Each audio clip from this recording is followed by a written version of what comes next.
Okay, this is the side lying knee roll at 90 degrees. What we need here is something to pin our knee up against the wall with, and then something to help keep our head in a neutral position. So it can be a small pillow, something like a yoga block, or even a couple of pillows rolled up. From this position here, what we're doing is we have our bottom hip at 90 degrees, we have our top side leg straight, and it's going to be important throughout this drill to try to emphasize this top side hip going down towards the wall, towards our foot.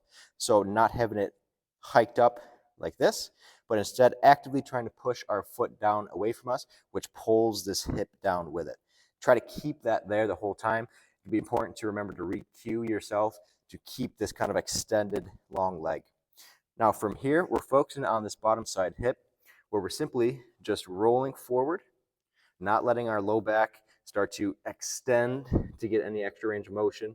We want it to all come from this bottom side hip. So let everything else relax through here. Keep that top side leg long, and then start to just roll forward onto that bottom side hip. And then we roll out of that there.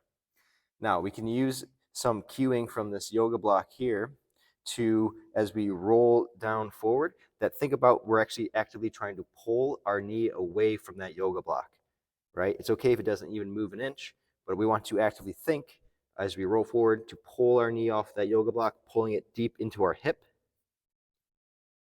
Then we breathe in this position, and then we slowly roll out of that position.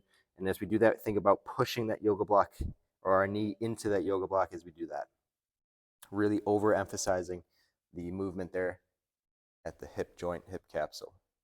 Okay, so we're just opening and closing in this position. We're always keeping this top side leg long. Now, what it really looks like here is going to be a breath in through the nose as we roll forward, pulling my knee away from that yoga block. And then exhaling on the way out as we roll away.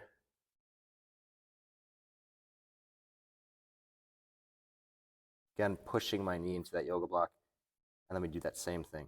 As we breathe out, I want you to feel some tension building in your side abs as you breathe every last bit of air out. Maintain some of that tension at 2 out of 10 as we breathe back in through our nose. So maintain some of that rib closed down positioning. All right, keep a little bit of tension there in the side abs as you breathe back in through your nose and roll forward.